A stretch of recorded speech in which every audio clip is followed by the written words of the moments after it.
les hautes autorités ont accordé une importance particulière à la Poste, tout en octroyant, en tout cas dans le projet de la loi des finances 2023, 1% du chiffre d'affaires pour le bon fonctionnement de cette institution. Il serait très intéressant que ce projet puisse aboutir pour le bien-être de la STPE. Le bien-être de la STPE, tant qu'on n'arrive pas à développer des services financiers postaux, ça va être très complexe. Vous-même, vous avez lancé des études, monsieur le ministre d'État, à l'époque, pour la création d'une banque postale.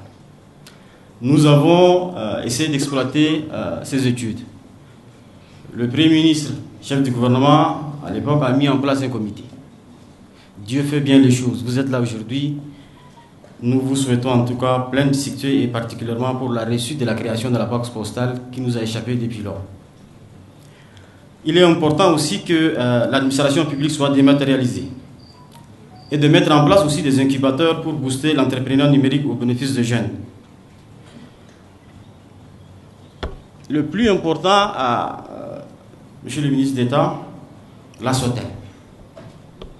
Pour la SOTEL, certes, il y a un plan social qui avait été appliqué, des charges ont été réduites.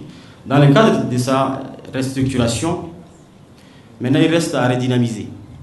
Nous avons beaucoup œuvré pour cela, mais jusqu'à aujourd'hui, la redynamisation reste une question très importante que nous vous laissons encore. Nous avons fait en sorte qu'il y ait la réglementation sur la portabilité des numéros. Il reste à mettre en œuvre la portabilité des numéros pour le bénéfice des consommateurs. Et un autre point qui est assez important, c'est l'image du secteur. Vraiment, ça, je voulais faire un accent particulier. C'est un secteur qui contribue énormément, comme je viens de le dire, sur l'échiquier national, et particulièrement sur l'économie nationale. C'est un secteur qui compte à peu près 470 000 emplois indirects et presque 1000 emplois directs. Nous avons 10 millions de consommateurs, mais l'image du département, des institutions sous tutelle et les consommateurs reste vraiment à désirer. Soit on est très mal compris, soit il y a anguille sous roche. Mais j'ai le pressentiment qu'il y a une incompréhension. Et cela nécessite à ce que ce département soit vraiment valorisé en termes d'image, que les consommateurs se sentent à l'aise que le département de télécommunications est à leur service, mais que les consommateurs sachent aussi que le plus important, c'est l'économie de notre pays. Et ce département doit jouer un rôle assez particulier pour qu'il y ait plus de développement.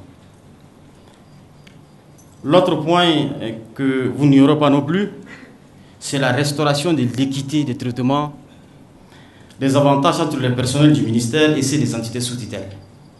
Personnellement, je viens d'une entité sous tutelle. Lors de mon arrivée dans ce département, j'ai remarqué que je me suis trompé valablement lorsque j'étais dans les entités sous tutelle. Ce qui veut dire que le traitement du personnel ici reste à désirer. Je ne parle pas de la légalité. La légalité, ça va être très complexe parce que les institutions ont leurs procédures. Et ces procédures sont éditées dans des textes qui sont adoptés par le conseil d'administration qui leur permettent d'avoir des avantages. Mais je ne parle pas de l'égalité, je parle de l'équité. S'il y a une possibilité, il va falloir qu'on vraiment réfléchisse sur ça. Monsieur le ministre, mesdames, messieurs, pour finir, j'ai saisi la présente opportunité pour adresser mes chaleureuses félicitations au ministre d'État pour sa nomination à la tête de cet important département. Comme je viens d'annoncer, qu'il n'y a aucun secret pour l'avoir déjà brillamment dirigé par les années antérieures. Et comme j'ai cité aussi, vous avez commencé plusieurs chantiers dans ce département. Ainsi dit, votre choix pour conduire les destinées du ministère des Télécommunications et de l'économie numérique n'est pas fortuit, car il s'appuie sur vos valeurs intrinsèques, vos compétences et votre grande statutaire d'homme d'État.